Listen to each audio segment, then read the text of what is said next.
I'm tempted to say, I told you so, but that's not the way I want to go about doing this.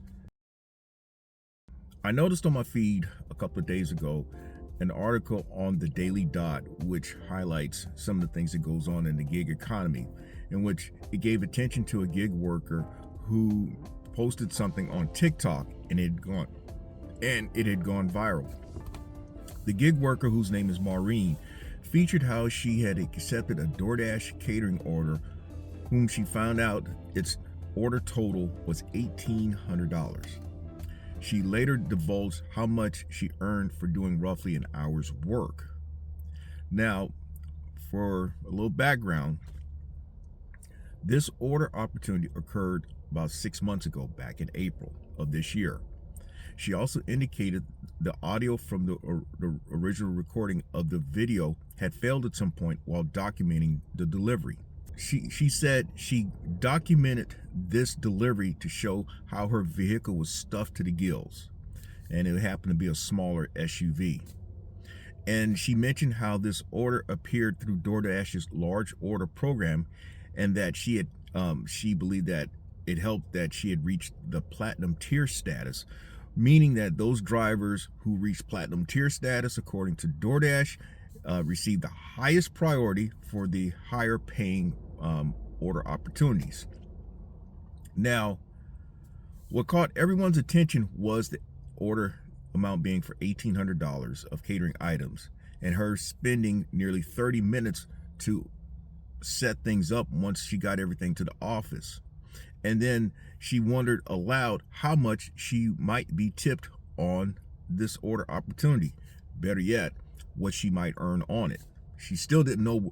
With DoorDash, you don't know what you earn on it until you hit delivered. That's the way DoorDash works. If it's the catering based apps, then you know once you accept the order what you're going to make, and even the tip amount. On most apps, you know, on some of the catering based apps, you know how much you're going to make, including the tip. And then with the other catering apps, you'll know how much you'll make, but you won't know the exact breakdown until after the order has posted on your app. Now, Maureen wondered that she might get a 20% tip, meaning that she felt that the employees of the restaurant were the ones who really deserved the tip. Now, I'm gonna play spoiler right now before I play the exact TikTok feed. But in the end, she described earning a tip, or total earnings for $1,800 of catering items, to be at $50. Yeah, I just wanted to show you guys what I've been doing for the past 15-20 minutes. This is my car. This is my car.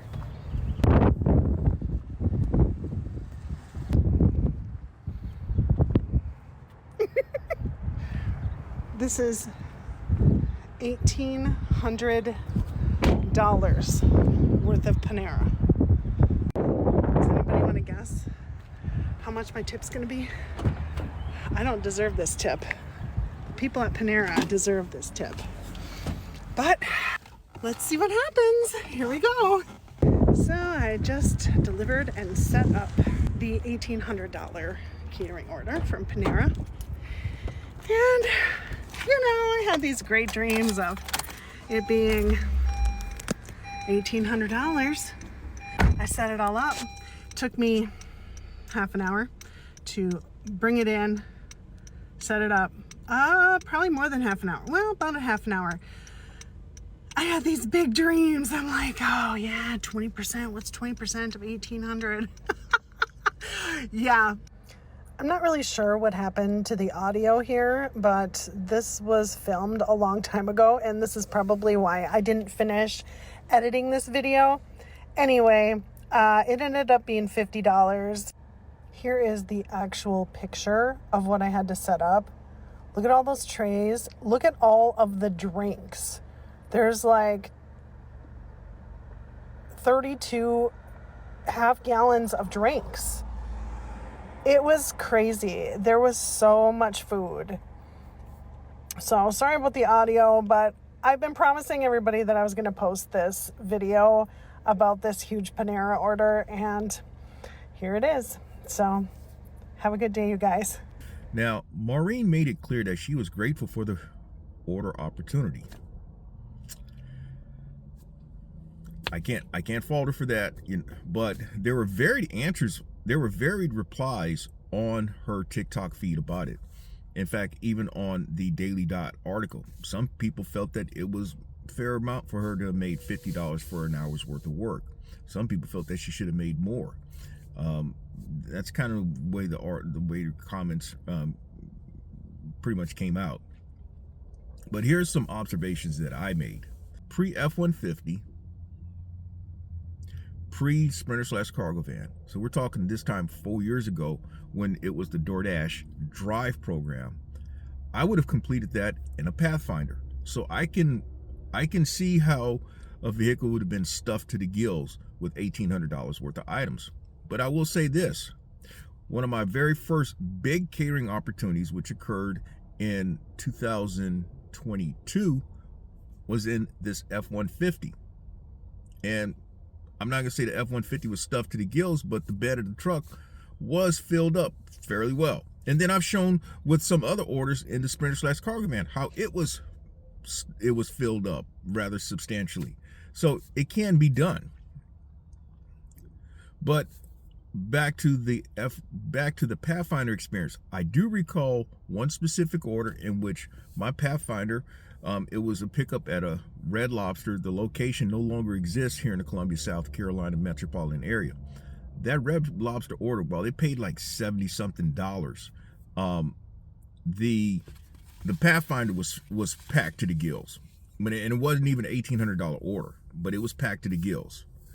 Now, I can also recognize in this particular case that not all drivers who come out here and do gig food delivery work are prepared to handle such situations.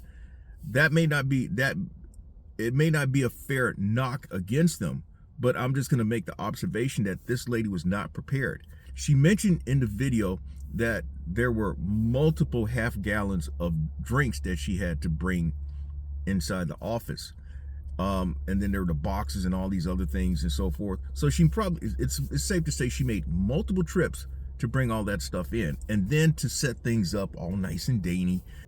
But then again, so you have situations like these, you don't come in prepared, you may have some bags because DoorDash says you need to have at least 1 or 2 bags, at least 1 bag, but most people should have multiple bags. I've had at one time as many as 8 bags. Currently I have like 5. But knowing that you may handle drinks and other things, you should also have some type of carrying device, some type of cart, and that certainly makes a big difference. But this plays right into my having done Gig Geezer segments on catering opportunities, in which I advocate that drivers should only consider order opportunities that pays at least 10% of the order amount or more. Now, that's why I advocate. Does that mean you're going to do it all the time? Probably not, but it's certainly a good number that you should take into consideration. Now, the other thing is, if this happened on the DoorDash app, I'm not surprised at all. Not at all that somebody would see such a small total. You're talking $1,800 order, you only got $50. That's not even 3% of the order. It's not even 3% of the order. That's a high 2% of the order. So what does that tell you? DoorDash got over real well. Now, here's something before I go into some of those experiences that I've had on DoorDash in which I got stiffed. I found out at some of these restaurants, these orders are highly coveted by the restaurant employees, and that they be looking for the opportunity to deliver these because of the tips that are involved. This is something that has been shared to me on multiple occasions by restaurants. So when you and I show up, there are times in which we're looked upon with great disdain, because they feel that we're taking away money earning opportunities from them. And so what some of the people who coordinate these catering opportunities, what they'll do is intentionally ignore the request, take down the request, and then contact the folk themselves and set it up where they deliver it and they get the tip. Now, what I was going to mention in terms of having been stiffed or burned by DoorDash with catering based orders or large order opportunities, I can think of one where I posted on my community page. I picked up an order and I was rather concerned that I may not see the money that I think I should see on it, and it turned out I was right. It was a $400 plus order. The base amount on DoorDash was $4. The tip was $10. I was steamed. And then there are a couple other situations in which we're talking about several $100s, like $400 plus orders, and I got all of $8 on each order opportunity. Again, I was steamed. So I am not surprised by these paltry sums that DoorDash do pay in relation to these orders that we accept on that app. Now, let's look in these terms, and I'm about to wrap things up for this particular segment of the Gig Geezer. And if you like the content that's been provided in this segment or in any other segment, hit that subscribe button, give my content a thumbs up, share my content among others, and I definitely welcome your comments in the section below. Another thing that really should make for debate, and this goes back to my other point about considering catering orders that are at least in which the payout to the driver is at least 10% of the order size. You go to a restaurant, restaurants will tell you that if you have certain party sizes, if I'm not mistaken, correct me if I'm wrong, but it's based on party sizes, there's a minimum tip amount or minimum gratuity, as they say, that is required. So typically that minimum amount is 15%. So 20 is not out of the question. So in that particular case, if you go on 15%, some would think the minimum she should have made was $270. The max might have been $370 if you go on the 20% side, given that DoorDash may have put in a base of $10. So I will end with this, at least just based on personal experience with orders of that size. Hopefully you got something out of this particular segment of the Gig Geezer. Hopefully this will help you in terms of putting together some type of strategy when you are dealing with catering order opportunities. These catering apps are out to make money for themselves. You are nothing more than a blip on the algorithm, because if things go wrong, it often comes back on you, the driver. You also got to take, I say this oftentimes though, but you got to take into account yourself, your personal being, and that you got to take into account this being worth your time and effort. I will say this yet again. When you're hauling those drinks and that ice, it's not like tucking a pillow under your arm and walking up the stairs. It's not.